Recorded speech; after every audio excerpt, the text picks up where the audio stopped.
자, 여러분, 환영합니다. 오늘 우리가 같이 살펴볼 내용은 정말 흥미로운데요. 추상적인 수학 공식이 대체 어떻게 우리 눈에 보이는 물리적 현실로 바뀌는지 그 과정을 함께 살펴보겠습니다. 오늘의 주제는 2차원 포화송 방정식입니다. 처음에는 단순한 수식처럼 보일 수 있지만 이 방정식은 우리 주변에서 일어나는 다양한 물리 현상을 설명하는 매우 강력한 도구입니다. 오늘은 수학적으로 구한 해가 실제 물리적인 현상과 어떻게 연결되는지 차근차근 알아보겠습니다. 먼저 팽팽하게 당겨진 얇은 막을 하나 떠올려 보세요. 그리고 그 막의 한가운데를 손가락으로 꾹 누른다고 상상해 보겠습니다. 그러면 막은 중앙으로 갈수록 깊게 내려가면서 하나의 곡면 형태를 만들게 되겠죠. 힘이 작용한 위치에서는 크게 변형되고 가장자리로 갈수록 원래 위치를 유지하려고 하면서 자연스러운 곡면이 형성됩니다. 1차원에서는 참새가 줄에 앉아있는 모양으로 설명될 수 있습니다. 그렇다면 이런 질문이 생깁니다. 어떤 위치를 얼마나 누르면 막은 어떤 모양으로 변형될까? 하중이 여러 곳에 동시에 작용하면 표면은 어떤 형태를 가지게 될까? 바로 이러한 질문에 답하기 위해 수학자들은 포화송방 정식을 사용합니다. 즉, 우리는 어떤 표면에 하중이 가해졌을 때 그 표면이 도대체 어떻게 휘어지는지를 수학적으로 모델링하고 그 결과를 실제 3차원 형상으로 시각화하여 확인해 볼 것입니다. 이 문제를 해결하기 위해 우리는 5단계의 로드맵을 따라가겠습니다. 첫째, 2차원 포화송 방정식. 둘째, 2차원 사인 기저의 1차 결합 포리의 급수해. 셋째, 외력의 포리의 급수 전개. 넷째, 급수해의 개수 계산.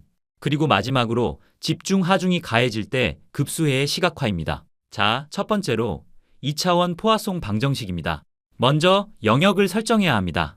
직사각형 영역을 생각하겠습니다. 그 영역을 오메가로 두겠습니다. 마이너스 라플라시안 u는 f.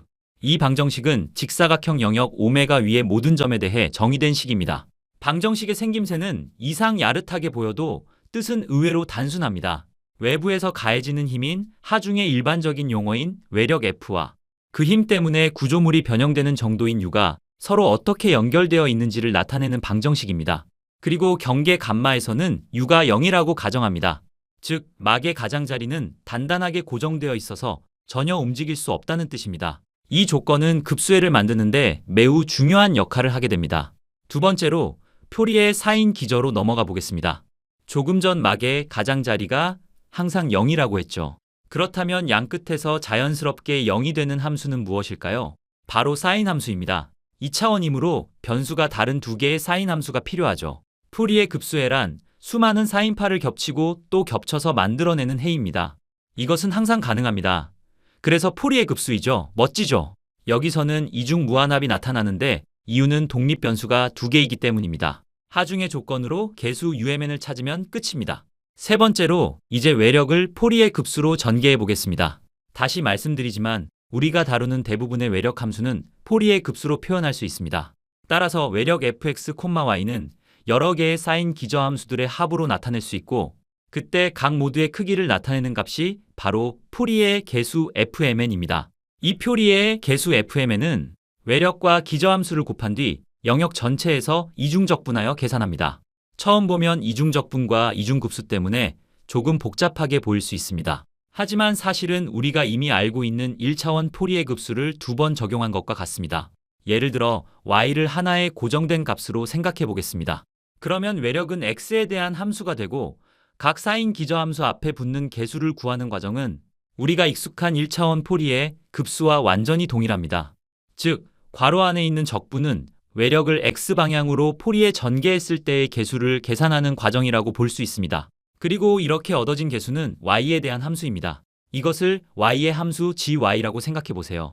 그러면 y방향으로 포리의 급수 전개가 되고 급수를 구하면 이와 같은 형태가 됩니다.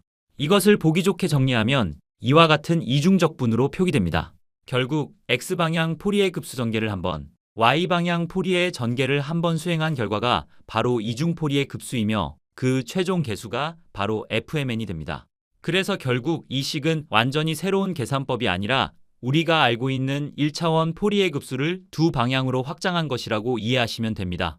네 번째로 이제 지금까지 구한 두 개의 포리의 급수를 포화송 방정식에 대입하여 급수해의 개수인 UMN을 계산해 보겠습니다. 앞에서는 해와 외력을 모두 사인 함수들의 합으로 표현했었죠.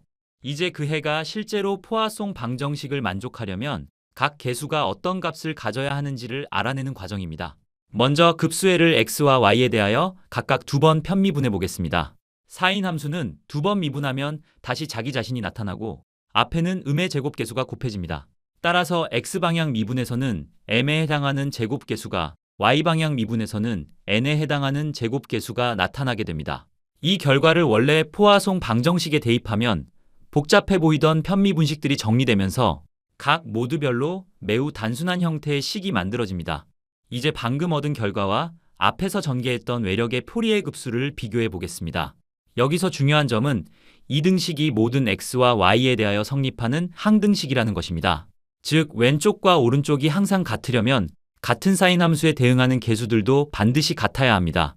따라서 n번째 모드의 계수를 서로 비교하면 우리가 찾고 있던 UMN을 정확하게 계산할 수 있습니다. 결국 UMN은 외력의 포리에 계수 fmn을 해당 모드의 고유값으로 나눈 형태가 됩니다.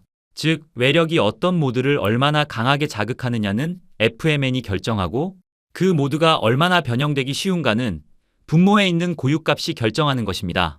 좀 더 설명해보면 분모가 커질수록 계수가 작아집니다. 즉 고주파 외력 성분은 억제되고 저주파 성분은 잘 전달됩니다. 따라서 최종적으로 각 모드의 계수를 모두 구할 수 있고 이를 다시 급수해에 대입하면 완전한 포화송 방정식의 해를 얻을 수 있습니다. 결국 포화송 방정식을 푸는 문제는 복잡한 편미분 방정식을 직접 푸는 것이 아니라 각 모드의 계수 UMN을 하나씩 계산하는 문제로 바뀌게 되는 것입니다. 이것이 포리에 급수 방법이 강력한 이유입니다. 이제 마지막으로 외력이 집중하중으로 가해질 때 급수해의 시각화로 가보겠습니다. 지금까지 얻은 공식이 실제로 어떤 모습을 만들어내는지 살펴볼 차례입니다. 즉 아주 뾰족하고 무거운 추가, 막의 정중앙을 콕 누른 상태를 나타낼 수 있는지 확인하는 것입니다. 이런 힘을 우리는 집중하중이라고 부릅니다. 수학에서는 이를 디렉 델타 함수라는 특별한 함수로 표현합니다. 이 함수는 한 점에만 힘이 집중되어 있다는 사실을 아주 정확하게 나타내줍니다. 여기서 흥미로운 일이 일어납니다. 조금 전까지 복잡했던 이중적분 공식에 디렉 델타 함수를 대입하면 계산이 놀랍도록 단순해집니다. 복잡했던 적분이 사라지고 매우 깔끔한 형태의 최종 공식이 얻어지는 것이죠. 수학의 아름다움이 가장 잘 드러나는 순간 가운데 하나입니다. 이제 그 결과를 컴퓨터로 계산해보면 어떤 일이 벌어질까요? 정중앙에 추가 하나 놓였을 때의 움푹 파인 형상을 나타내는데 앞에서 손가락으로 누른 것과 같은 모양을 하고 있습니다. 이번에는 2개의 추가 동시에 놓였을 때 발생하는 변형을 나타내었습니다. 이것도 실제 상황과 동일합니다. 각자 실험을 한번 해보세요. 수학이 현실의 물리 현상을 얼마나 정교하게 설명하는지 직접 확인할 수 있는 순간입니다. 정말 놀랍지 않나요? 오늘은 2차원 포화송 방정식을 포리에 급수 방법으로 어떻게 해결하는지 함께 살펴보았습니다. 처음에는 복잡한 편 미분 방정식으로 보였지만 기저함수로 전개하고 계수를 계산하고 모드를 하나씩 분석하여 해를 구할 수 있었습니다. 수학은 복잡한 문제를 작은 문제들로 나누어 해결하는 학문입니다. 오늘 살펴본 포리에 급수도 바로 그런 강력한 도구 중 하나였습니다. 끝까지 함께 해주셔서 감사합니다.